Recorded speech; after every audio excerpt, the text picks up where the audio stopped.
අද අරගෙන ආවේ ඔයගලන්ට ඔන්න සිංහල අවුරුද්දට නැතුවම බැරි සිංහල අච්චාරුව ගොඩක් රසට ගොඩක් ලේසියෙන් හදාගන්න විදිය. ඉතින් මේ ක්‍රමය මම හදන විදිය. අතට මේ ක්‍රමය හරිම රසයි. ඒ නිසාම තමයි ඔයගලන්ට වීඩියෝ එකක් ගෙනාවේ. ඉතින් ගොඩාක් ලේසියෙන් ගොඩාක් රසට හදන විදිය තමයි ඔන්න අද කියලා දෙන්නේ. එහෙනම් අපි බලමු ගොඩක් රසට කොහොමද සිංහල අච්චාරුවක් දාගන්නේ කියලා. සිංහල අචාරුවක් හදද්දී මුලින්ම අබ මිශ්‍රණය හදලා ඉන්න ඕනේ. එතකොට අචාරුව හරිම රසයි, පොඩ්ඩක්වත් ඉත රසක් එන්නේ නැහැ.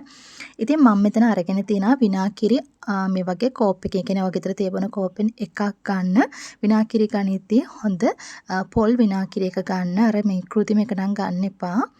ඊළඟට අපිට ඕන කරනවා සුදු ලුණු බික් 4ක්, ඉඟුරු කෑල්ලක්, අබ ඇට පුරෝපු මෙසැඳි 3ක්, ගම්බිරිස් පුරෝපු මෙසැඳි 2ක් සහ කුරුඳු පොඩි කෑල්ලක්. ඔන්න ඔය ටික තමයි මුලින්ම ඕන කරන්නේ. දැන් ඔයා ඔන්න බ්ලෙන්ඩර් කප් එක අරගෙන අරගත්ත දේවල් ඔක්කොම ටික දාගන්න. ඊළඟට ඔයා ඒකටම එකතු කරගන්න මිරිස් කුඩු තේ හැඳි 1ක්, කහ කුඩු තේ හැඳි කාලක්, සීනි තේ හැඳි 1ක් සහ ලුණු තේ හැඳි 1ක් එකතු කරන්න.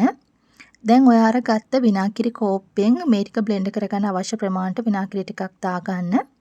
සාමාන්‍ය මේ ටික වැහෙන ප්‍රමාණයට වගේ දාලා හොඳට බ්ලෙන්ඩ් කරගන්න. ඉතින් ඔයාලට මේකට අබ පේස්ට් එක පාවිච්චි කරන්නත් පුළුවන්.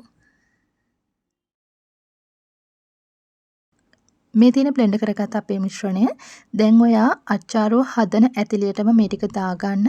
ඉතින් හොඳට සෝදලා වතුර නැතුව පිහලා තමයි ගන්න ඕනේ. දැන් මේ වගේ මිශ්‍රණය ඔක්කොම දාගන්න. ඊළඟට ඊතුරු විනාකිරි ටිකක් දාලා හොඳට මේ වගේ කලවම් කරන්න. ඉතින් මේ වෙලාවේ ලුණු බලන්න. ලුණු මදින ලුණු එකතු කරන්න. ඒ වගේම තමයි මම නැවත සීනි චුට්ටකුත් මේකට එකතු කරගත්තා. දැන් හොඳට කලවම් කළා මේක හොඳින් වහලා තියන්න. පැය භාගයක් වගේ හොඳට මේක වහලා තියමු. මෙතන මම අරගෙන තියෙන රතු ලුණු ග්‍රෑම් 150ක්, අමු මිරිස් ග්‍රෑම් 100ක්. කැමති නම් අමු මිරිස් උතුවට ටිකක් වැඩිපුර එකතු කරන්න පුළුවන්. ඊළඟට අමු ගස් ලබු ග්‍රෑම් 200ක් සහ කැරට් ලොකු ගෙඩියක් තමයි මේ වගේ කපලා අරගෙන තියෙන්නේ. මේ දේවල් ඔක්කොම හොඳට සෝදලා පිරිසිදු කරලා හොඳින් වතුර බේරලා තමයි ගන්න ඕනේ. දැන් ඔයා භාජනයක් ලිපේ තියාගන්න. ඒකට එකතු කරගන්න විනාකිරි කෝප්ප දෙකක්, කෝප්ප දෙකක් හරි කෝප්ප 1 භාගයක් වුණත් ඔයාලට ගන්න පුළුවන්. මට ටිකක් ඉතුරු වුණා. ඊට පස්සේ ඒකට ලුණු තේ හැඳි එකක් සහ කහ තේ හැඳි එකක් දාලා හොඳට මේ වගේ කලවම් කරලා චුට්ටක් මේක රත් කරගන්න. ටිකක් රත් වෙගෙන එද්දී මුලින්ම ඔයා එකතු කරගන්න රතු ලුණු ටික මේ වෙලාවේ ගින්දර සාමාන්‍ය ප්‍රමාණය තියාගන්න. රතු ලුණු ටික දාලා මෙන්න මේ වගේ කලවම් කරමින් තප්පර 20ක් වගේ තියාගන්න. ඒ කියන්නේ කියන 20ට ගණන් කරලා ඉක්මනින් රතු ලුණු ටික ගන්න.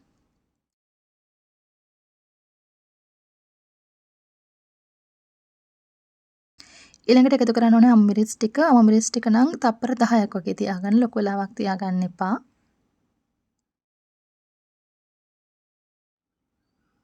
දැන් අපි මේ ටිකත් ගමු.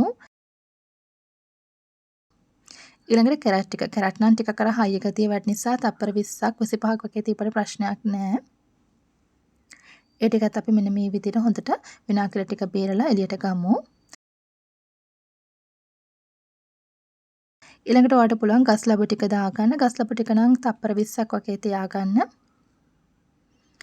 ඊළඟට මෙන්න මේ විදිහට හොඳට බේරලා අපි ඒක එළියට ගමු. මේ ටිකෙත් විනාකිරි වතුර ටික හොඳින් බේරෙනකන් චුට්ටක් වෙලා තියාගන්න.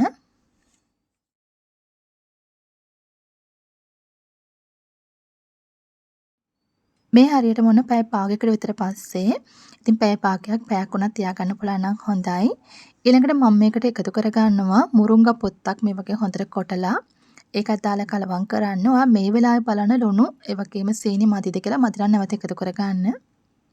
දැන් ඔයාට පුළුවන් අර අපි තඹගත දේවල් ටික හොඳට විනාකිරි වතුර ටික වේලුණාට පස්සේ එකතු කරන්න. මුලින්ම අපි කැරට් සහ ගස් ලබ ටික එකතු කරලා හොඳින් කලවම් කරමු. හොඳට මේ වගේ දැවටෙන්න හොඳට කලවම් කරගන්න. ඊට පස්සේ අර බලන්න ලුණු සහ අමු මිරිස් ටික එකතු කරගන්න. ඉතින් ඔයා මේකට අබ පේස්ට් එක ගන්නවා නම් අබ පේස්ට් මේ සැඳි දෙකක් වගේ පාවිච්චි කරන්න. අබ පේස්ට් එක ඔයා විනාකිරි මේ සැඳි දෙකක හොඳට දිය කරලා සීනිත් ඒ හැඳි එකක් වගේ දාලා හොඳින් දිය කරලා තමයි ගන්න ඕනේ. දැන් මේ වගේ ඔන්න හොඳට කලවම් කරගන්න. ඉතින් ගම්බිරිස් වගේ මදි නම් නැවත ගම්බිරිස් කුඩු ටිකක්, ඒ වගේම කහ කුඩු ටිකක් උනත් ඔයාලට එකතු කරගන්න පුළුවන්. මේ විදිහට හොඳට කලවම් කරගන්න. ඉතින් ඔයාට මේක හැදුවට පස්සේ එළියේ මාසයක් වුණත් තියාගන්න පුළුවන්. ෆ්‍රිජ් එකේ දානවා නම් අවුරුද්දක් වුණත් තියාගන්න පුළුවන්. ඉතින් ඇත්තට මේක හරිම රසයි මේ මං හදන විදිය.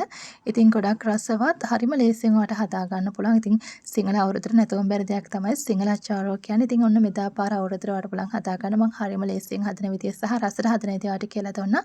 එහෙනම් මේ රසවත් සිංහල අච්චාරුව අනිවාර්යයෙන්ම හදලා බලන්න.